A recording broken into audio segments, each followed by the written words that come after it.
Assalamu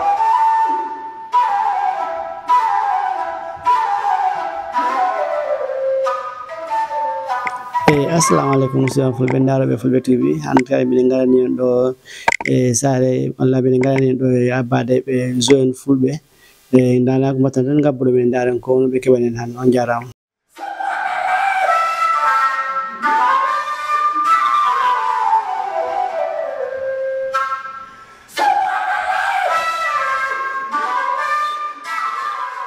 Assalamu alaikum wa rahmatullahi wa barakatuh. Min hiwri ko men salmini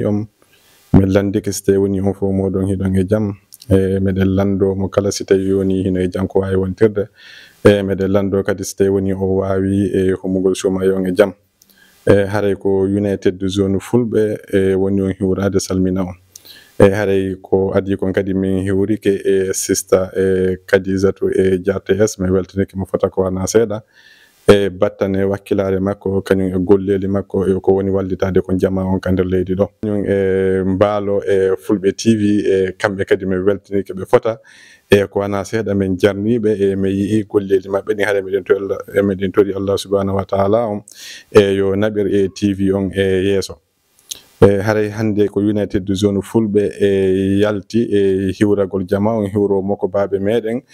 wonɓe ka nder leydi ɗo tawata hiɓe walliti sukaɓe ɓen hiɓe walliti pulaku ngun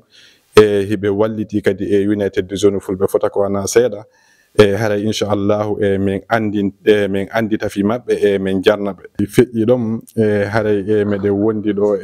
membre ɓe United Zone Fulɓe kañum executive United Zone Fulɓe on haray ko adi kon ko Fatoumata Binta Diallo kañum Fatoumata Binta Diallo noddirteɗo bigal kañum CHERNO Moutarou Ba kañum Ibrahima Sow noddirteɗo rima wontude min CHERNO Abdoullahi Diallo kañum monsieur le président Lamine Pili haray inchallah min hiwri ko min salmini on. Assalamu aleykum wa rahmatullahi wa barakatuh. United Zone Fulɓe hino hewti ko Mr Alpha Sall weltanagolmo jarnugolmo kanko e ɓe guure makko nden. Assalamu aleykum wa rahmatullahi wa barakatuh. haray min hiwrike on fof min salmini on min hiwrike JAARTS Fulbe TV on fof on salminama fota ko wona seeɗa hara kadi min hiwrike wonɓe darde kumpital ɓen fof o programme ɗo haray hande kono ceerno Abdoullahi yewtiri noon hande ɗen ari ɗo hiwragol sehɓe men tedduɓe mokobaɓe men tedduɓe ka nder leydi Gambia ɗo maketeɓe Alpha Sall haray hande United Zone Fulɓe ko ɓen ɗon min ari darugol hiwroɓe salmindinaɓe ɓe guure mabɓe haɗa meɗen lando si hawri ɓe wawi humude sumayon e jaam kamɓe ɓe guureji mabɓe min ari kadi weltanogol ɓe kadi fota ko wona seeɗa fi battane darande mabɓe wakkilare mabɓe koɓe tambiti pulaku e nder leydi Gambia haray noon United Zone Fulɓe no immini men fi hiwragol ɓe teddinira ɓe kadi piiji seeɗa wono jonugol ɓe certificate hollugol ɓe haray darande mabɓe nden jama on no weltori haray kadi nafoore kadi no heɓade muɗum no bete ka sengo fulaku woni Gambia ɗo woni international haray ko ɗum ɗo woni ko addi men ɗo min neldori ɓe ɗo kadi horde cosaan nde andanta haray koko pullo andira ko waɗa kadi nder ton fuu ko piiji cosaan woni kadi ka nder horde ton kañum o certificate ɗo anditangol ɓe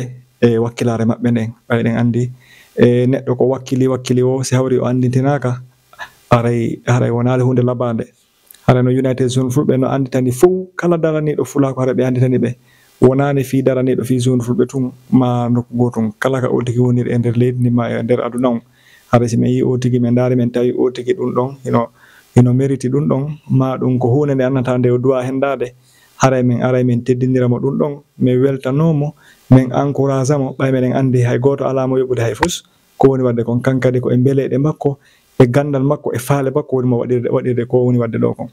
haray United Zone Fulɓe fof no weltani Alpha Sall e ɓe guure makko nden haray kadi miɗen toranima Allah subhanahu wa ta'ala yo Allah nawru golleji makko ɗi yeeso nawrana kadi jama on fof golleji mum ɗi yeeso ɓoyni den ha ɓooya juuta haray kadi min encourage ɓe kadi fota ko wona seeɗa e banggue pulaku ngo haray jama on no heɓude naforeji moƴƴa e gandal mabɓe ngal e sengo fulaku e darande mabɓe nden e sengo fulaku haray ko ɗum ɗo woni senade amen ɓen ɗo hannde. Assalamu alaikum wa rahmatullahi wa barakatuhu. Ɗum ɗo ko surprise janoni billahi o waɗilan ɗo surprise. Hara on jarama. Hara mi salmini jaja kajjatu JRTS moƴƴa noon ɓeynatalan darani pulagu mi sikki on ɗon kay no darani pulagu moƴƴa. Hara mi salmini kadi Mballo Fulbe TV ko ɓe dari fi pulagu no yara yeeso. Haray mi salmini Lamin Piili President United Zone Fulbe. Lamin Piili mi sikki si aduna Allah on fof no wawno wano makko e groupe makko on haray mi sikkano Fulɓe heɓayno probléme no ɓe jogodiri ni no ɓe woni wallitirade pulagu naka culture ka aada e cosaan e wallitugakole yimɓe naɓana ɓe nafakkaji e yimɓe marɓe probléme wano disaster wano si ndiyam waɗi façon piiji ɓe naɓana ɓe ñameteji wano rowani guluji yimɓe ɓe jonniɓe nafakkaji. Haray ɗum ɗon himin weltaniɓe na culture on tum na leppi donking on tum ɓe waɗata kala inna fi pullo haray ɓe dari fimo na hay fi pullo tum hay ɗiya leƴƴi fof hiɓe okkora si probléme waɗi. Haray mi jarniɓe moƴƴa haray fi famille an on e ɓeygure an nden haray ɓe fof on their behalf mi jarniɓe moƴƴa ko ɓe ari ɗo kon fi darugol men suuma e on eno men horiri. Haray Allah okku en enen kadi jaɓana en suuma e ko wonɗen horude kon e ko juuluɗen kon e duwaji men ɗin fof okka en juutude balɗe fi en wawa horude duuɓi aroyoji yen nafa ko wonɗen wadde kon because daranagol leñol na fi innugol ɗa waɗi résis ko Allah tigi inni mi sendi on mi waɗi on leƴƴi fi on andu hoore mon yurmodiron ko ngal yurmodiral sa yiɗen yurmodiri haray ko ɓay ko Allah waɗiri noon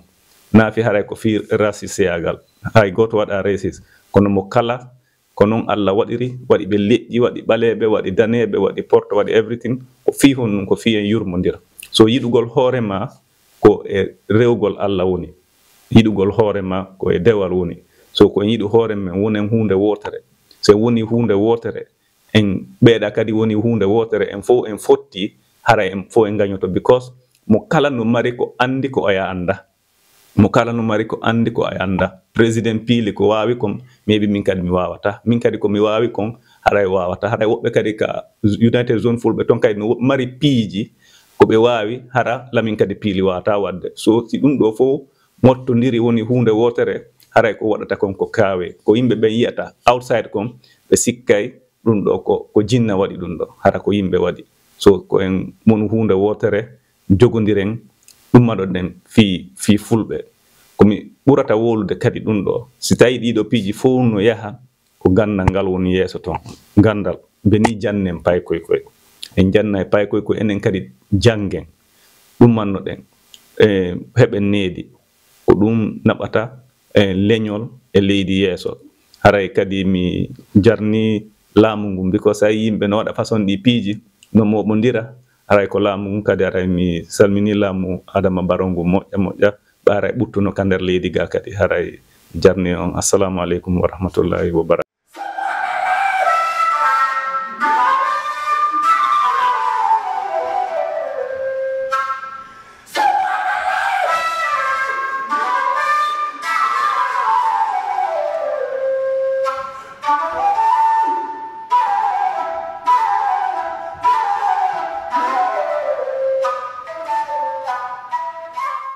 haray ko battani hiwrago jama on haray wawata yawgol hiwro fof muɗum e nde wotere kono haray inchallah yori emɓe wawali yawgol kam muɗum ɓen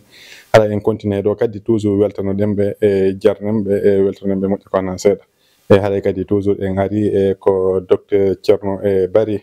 e CHERNO OMAR Bari e weltanagol ɓe. Haray ha joni minen e lawol gotol ngol lawol jokkere en ɗan haray minen hewti ɗo ka kohoɓe men mawɓe tedduɓe e mawɓe holoraɓe nder leydi Gambia mawɓe holoraɓe nder leydi Afrique ɗum ko docteur CHERNO OMAR Bari hara men hewti ɗo salmingolɓe e weltanoɓe e hiwroɓe ngure mabɓe landoɓe siɓe jang e siɓe wumi suumay on kadi e jaam. Hara kadi arande amen nden e ko arande United Zone Fulɓe e kamɓe woni ko immini men fi argol salminaɓe e hiwroɓe weltanoɓe battane golleji maɓɓe kelɗuɗi ko ɓe woni waɗande jama on, ko ɓe woni waɗande leydi ndin, ko ɓe woni waɗande pulaku. Ara noon United Zone Fulɓe no ari ɗo hande fi andintan golɓe golleji maɓɓe ko ɓe darani leñol ngol, ko ɓe darani yimɓe ɓen fuu, e ko ɓe darani leydi ndin kon. Haray United Zone Fulɓe haray no waɗi ɓe recommend, no anditani ɓe, no yoni ɓe kadi mawɓe teddinaɓe nder leydi ndin ɗo. Haray ɓe tawa e mawɓe ɓe United Zone Fulɓe ɓuri teddinde. Haray ko ɗoɗi hande men ari ɗo teddinirgol ɓe ɗum ɗon, weltanogol ɓe, hollugol ɓe kadi haray meɗen anditani ɓe, haray kadi meɗen tori ɓe kadi machallah du'a e ɓeydugol kadi golleji maɓɓe ɗin. Haray programme ji ɗi min waɗata ɗin fuu haray ɓe aray ɓe tawe e muɗum, ɓe conseil amen e programme ji amen ɗin, ɓe wallito amen e programme ji amen ɗin. Yeru donation ji komin watta kon fuu machallah haray ɓe tawa e muɗum, e ɓe conseillé men kadi no min waɗirta ɗi donation ji ɗi min woni wadde ɗin fuu. So yiwano hikka meɗen mari project waɗugol jonnirgol sanitary pad fi sonnaɓen ko ɓe usata kon, meɗen mari waɗi target mo 4000 fo yimɓe guluuje sonnaɓe guluuje nayo ɓe men faala jonnirde sanitary pad e nder nde hitande ɗo. Haray ɗum ɗon fof ɓe tawete e conseillé ɓe men wallito men kadi ɗin piiji ɗon. Haray hande United Zone Fulɓe no ari anditangolɓe e wakkilareji maɓɓe ɗin. Haray ko ɗum woni ko addi men ɗo, min addani ɓe certificate of appreciation, min addani ɓe ɗo kadi horde e yaadu ɗum e coñci e cosaan. Haray ko ɗum min addani ɓe ɗo hande e weltanogol ɓe e encourage ɓe kadi moƴƴa. Aleykum salam wa rahmatullahi ta'ala wa barakatuhu. Mi tolniɗo United Zone Fulɓe, ɓe weltanike on ko hewtoɗon ka an hande. Mi jarni on kadi e golleji ko on ɗo e mum kon fo, e tigi tigi eɗen fo yiɗen hawti ko hawtuɗon nen haaju kala ko immiɗon fi mum haɗa meɗen tawa e mum. Meɗen wawa ronkude tawede physically, ɗum woni hara ko menen tigi woni ton, kono haaju mum dari ɗo wo meɗe weltori teddungal ngal karoton ha yiiden yewten famodiren hollon men haaju on, enen kadi men daro ɓeru ko men wawi kon. Ko ɗum dole kadi hani Allah no waɗi onon fof kon ko yenata ko sukaɓe amen, e so heɓi wono o itte ɗo on heɓi ɗo ɗi miijoji haray holliri tigi tigi on heɓi ko foti ko anduɗen ko woni cosare men kon, puisque ɗum fof no tawa e jokkere en ɗan, tawa e wallidirgol, te ko ɗum ɗo kadi diina men on wallini enen koye ɓiɓɓe diina, ko ɗum ɗo diina men on wallini. En wawata ronkude anude fii ɓe Allah ɓeydanani arsike ha ton, ma ɓe Allah jonni gantuji fi tun enen Allah no okkori en tawaka e tampereji maɓɓe. Ɗum ɗon noon wona fi fulɓe tun, ɓayde onon ko golle mon en fop meeɗa wiide wondema en walla e fulɓe tun. Ko gonga ko United Zone Fulɓe, kono ballal ko on e wadde kon fuu no tawa e yimɓe heeɓen, yimɓe leydi ɓen. Onon tigi tigi on kon Gambian children, ko ɓiɓɓe Gambia. So immike ɗo ko kala Gambian manɗa no jogui ande no jogui haaju, on hollemo haaju mum. Kala walleteɗo o immoto wallon. Awa ɗum ɗon tigi tigi on meɗe weltani on fi mum. Si tawi hen heɓi ɗuɗuɓe wano mo on en hande, minen felliti tampere ɗuɗata, puisque ko ɗum ɗo woni diina tigi tigi. To minen meɗen weltori ɗum ɗon moƴƴa, ko ɗum waɗi fewdo arɗon holluɗon men haaju mum o min amata ɓeru ko min wawi kon. Si mi wawani tawede physically, kala ko immiɗon fi mum hara meɗen woni ɗon wonga maɓɓe e miijoji e hakkil e meɗen yaadi e mum e feere. Ko ɗum ɗon min weltini men fi ono United Zone Fulɓe ko enen hawti ha jon. Hande kadi on waɗi ko anduɗon no hawni ɓayri tigi tigi meɗen wawno wallude tun, min walli min waɗi, min landaki hen goɗɗum. Min si tawi kadi on arano kadi atta min seytinta, kono argol mon hande inno wondema on holliri weltare mon, on addani men holli weltare mon, on addi certificate, on addi kadi ko ɓeydi ɗon ko holliri wondema tigi tigi on ko weltare hollugol tun wondema komin waɗi kon on yejjitani, tehi ɗon continue hollugol wondema ɗum ɗon ko tawɗon koko waɗi important, ko waɗi nafa. Ɗum ɗo weltini men ɓernde moƴƴa non. Ɗum ɗon kadi holliri ɓeydi hollude wondema tigi tigi on ko himɓe hanaɓe wallede. Eyi ɓayri ɗum ɗon holliri miijoji mon ɗi no moƴƴi, kuuɗe mon ɗen no moƴƴi, e kadi ɗiɗon weltori kala dariɗo fi mon ko fanɗi wo ko fanɗi. no weltode fi ɗum ɗon noon komi wiyata kon tun sa weltani neɗɗo ko waɗanma aɗa weltaniki Allah, aɗa weltaniki Allah. On jarama albarka, mi weltike ɗum moƴƴa e ɗum alaka haɗanani lan hande. yo Allah ɓuru fewde haajuji mon ɗin, yaajina o arsikeji ɗin ko falɗon wadde ɗo kon fof andon tun ko enen hawti min daroto ɓene kadi min walla on no min wawirin fop.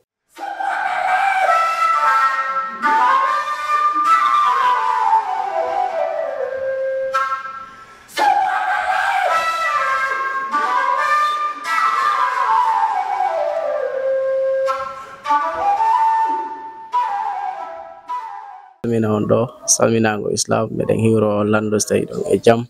aray ko immorde United Zone Fulɓe hewti ka honorable SAIHOU MBALLOW aray meɗen salmina ɓe landoɓe so tawi fuɗɗike korka kan e jaam e haray ko jang addime wona tan haray ko dartugol ɓe sabu nayi ɓe darani pulaku aray ko ɗum min yurniti min daari min tawi hiɓe dari darande kelɗude hiɓe faala pulaku e wawa wonde wude wotere te minen kadi United Zone Fulɓe ko ɗum woni ko immini men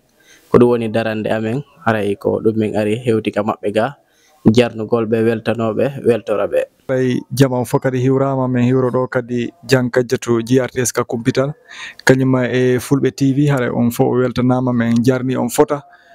ko jokkuɗon min nde ñalande jokkere en ɗan ɗo gila subaka hiɗen yaadude haray meɗe weltani on fota ko wona seeɗa yo Allah waɗu barke e golleji mon ɗin nawra ɗi yeeso. haray hande noon en hewtiɗo e mokobaɓe men tedduɓe ɓe andanta ko daraniɓe leydi Gambia fof e wakkiliɓe wonɓe wallude leydi Gambia fof wonɓe wallude jama on fof especially kadi daraniɓe kadi e aada maɓɓe e cosaan maɓɓe no ɓantoro e nder leydi Gambia. ɗum ko honorable SAIHOU MBALLOW kamɓe woni kadi the advice of the president haray kadi ko mawɓe kadi tedduɓe heɗitiɓe jama on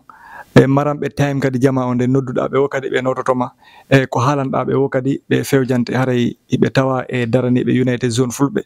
haray noon hande United Zone Fulɓe immini men argol ɗo salmina ɓe guure maɓɓe e salmina yimɓe maɓɓe fof o weltanoɓe kadi battane golleji maɓɓe koɓe darani e nder leydi Gambia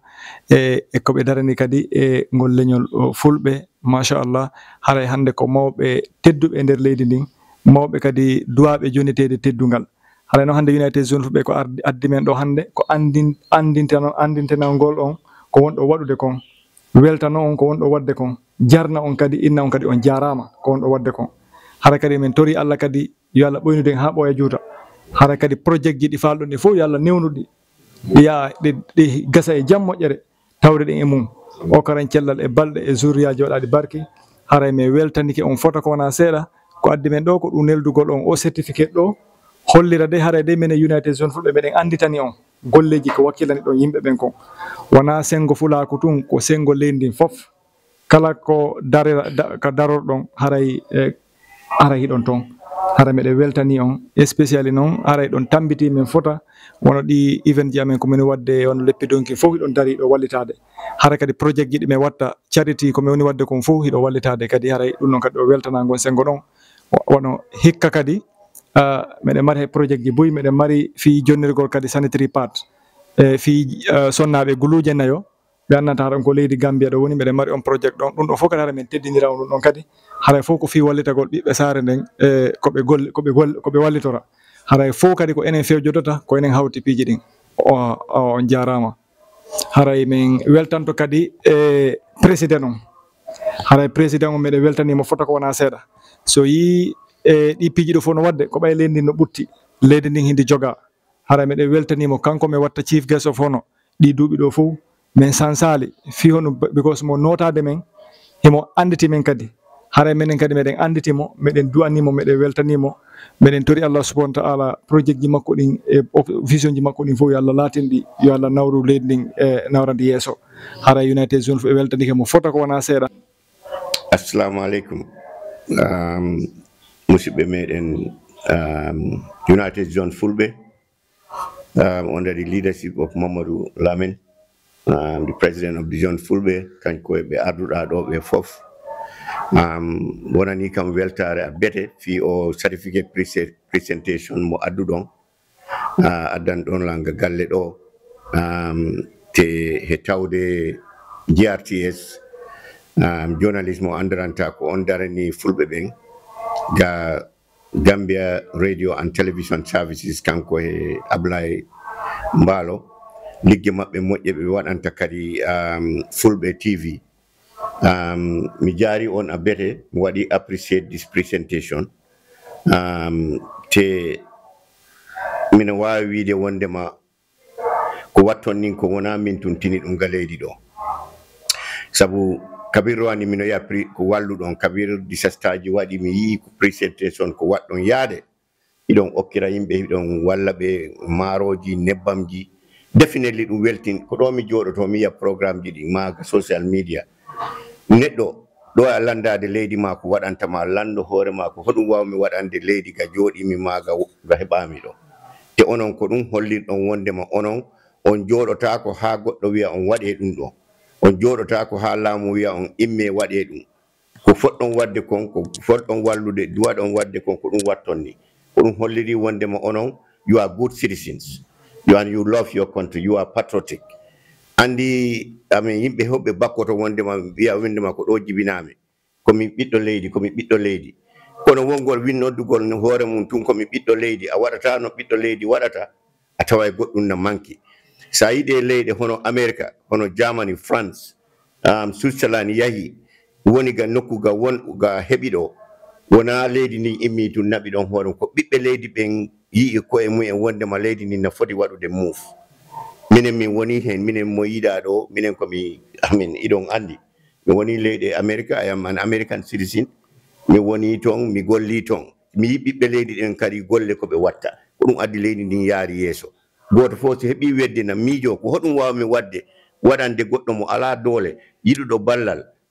on kadi hono wawira min on wallirde on kadi heɓta hoore mum wawa yarude yeeso onon ko ɗum watton definitely mi waɗi appreciate this mi wi on waɗe keep our doors are open His Excellency President Adama Barrow all the time fi moɗon si hewti toon joni o andi wondema United John Fulbe o yi o nulay men minen Fulbe ben toujours programme ji mon min e Sidi Ndiaye simi hewti tum mi wi wondema United John Fulbe si min mi heɓorani ko ma goɗɗo ara tawe haysi ko salminayi on ko gonga wona minen adda goɗɗum kono ko ma goɗɗo ara holla on wondema minen tini on neɗɗo si a tinama ko ɗum ɓuuri wadde important min okkani on jawdi min ala jawdi ko min jonni o kono min holla on wondema ko enen jibinaɗo ko enen woodi leydi ndi wona minen laamiɓe ɓen jeyndi leydi laamu aray jaha kono enen yimɓe ɓen he leydi ndin ko ɗo heddoto minen ko ɗum addata toujours si on immini programme mo a taway minen wanni ɗum important min waɗa feere komin watta fof goto ko ma mi yaha mi jooɗo toon hay programme moɗon si wawani gasude kono yaha ha at least yaha ha fee so ɗum holliri wonde waɗi appreciate the last time kadi donki mi anda leppi donki kadi waɗi programme ga o school to honno innete ga pencami ton kadi mi yahuno ton I was there mi tawama ton programme ji tokosi ɗi andaranta kadi ɗi watton nokkuji goo ɗin kadi minen tawe hen so mi jaari on mi weltima trop with this presentation of the certificate mi weltima kadi ɓe andaranta horde nden kañe leppi ɗin enen haalpural ko ɗum anduɗen so a laari si neɗɗo na sudde debbo sina naɓega moodi mum ko leppi waɗante si en heɓi kadi weltare hono julde en ma ala walla programme denna bo en ko ɗum tawɗen aadaji mawɓe a yiyay on tigi waɗa leppi so si on holliɗo hay siko lefum tokosum si a okki neɗɗo rek a teddinimo so ɗo ko teddungal janal addan ɗon lanɗo mi weltike moƴƴa definitely te laamu ngun kadi hande min as the special advisor to the president tamɗo politique on weltinilan sabu holli wondema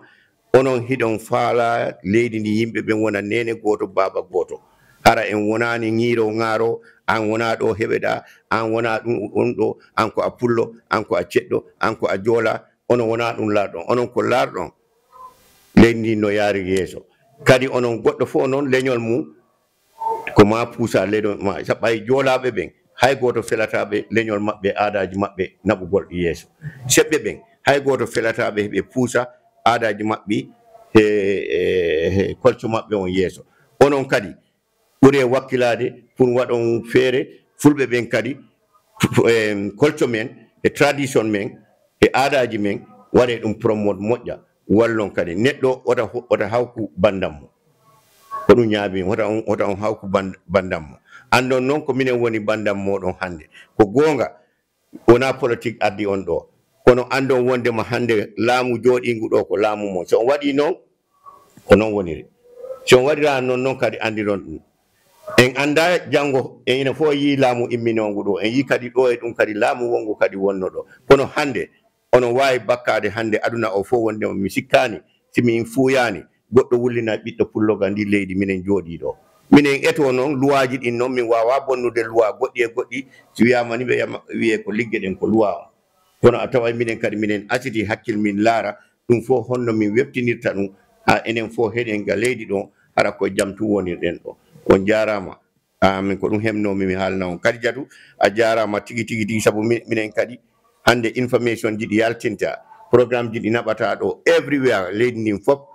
ko allah e ma anko anne Ablaye en woni JRTS kanko e Fulbe TV addi ha Fulbe ɓe ne laara ɗum ne yiya ɗum ne janga hen on jarama assalamu aleykum. Assalamu aleykum wa rahmatullahi taala wa barakatuh. Haray hande ko ñalande jeune Fulbe kadi woni ko fotti ɗo ko lewru sumay woni ko wonne Ramadan Mubarak. Haray members ɓe hewɓe woni ko fotti ɗo bilanima Mr President o executive board on ko jeune Fulbe woni ko noddi members ɓe mumɓen yo waw arde ɓe fotta ɓe ɓeydodira duwaji kadi e battane programme ji hewɗi yawtuɗi ɓe wawa kadi sendude sukkar sumaye sadaka mo kala wawa heɓude haray ko ɗum woni ko fottidini jama on ɗo mo fof mo kala anda ko ɗum woni ko addi ɗum ɗo wawen kadi duwodirande weltodirande mo kala wawa heɓde sukkar ko wawata nattorde ko ɓe guure taw hino welti par ce que hitande fof hiɗen gollida si tawi sumaye on woni ko hewti haray ɗen hani ko fotten hiwrodiren duwodiranen weltodiranen e battane sukkar ko wawɗen heɓude hakkudeji meɗin kon anden ɗum ɗo machallah haray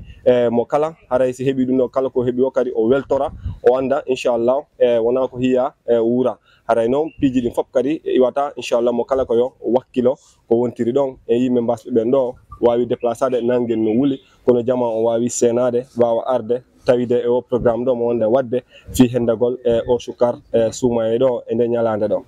en tori Allah subhanahu wa ta'ala yo Allah on waɗan en baraji jaɓanen sadaka on kadi tawni hikka tawnen kadi duuɓi hewɗi taw hiɗen sellira.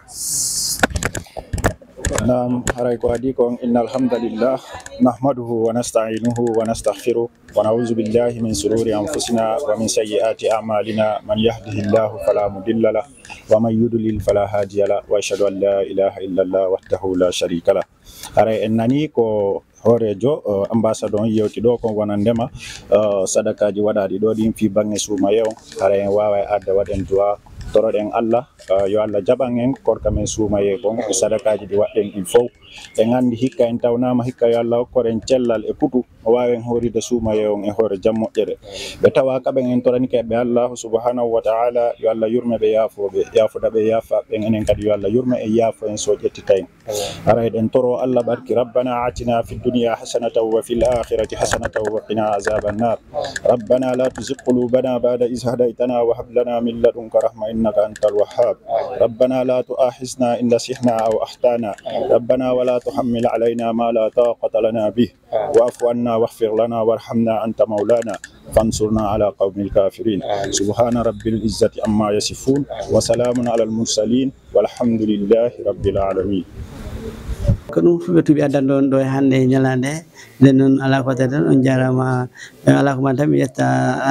caméraman o walla miya ɗo maneja fulɓe TV ɗon ni Kadiata Diallo mi jiɗani hen kadi jomatelo joɗɗo ha France Samba Galaje Mballo ha e mbaɗo editing no ko gandanta ko watta programme ji yalta woni baba Mamadou Saliou Diallo commune Ablaye Mballo ha e ñalande on ɗo jarama. Ramadan ko lewrundo barkinani wataye bundo wantane nin senani Ramadan ko lewrundo barkinani wataye bundo wantane ni senani tawna dondo hikkayo tinnonani adomayde juhaynde no hewtanani adomayde juhaynde no hewtanani Ramadan ko lewrundo barkinani wataye bundu wantane ni senani heewi tawnaɓe ko yawtinani hiɓe hoora ñalorma ɓe nafanani kono hikka tawali ɓe wurinani sabu leydi moɗino ɓe ɓallinani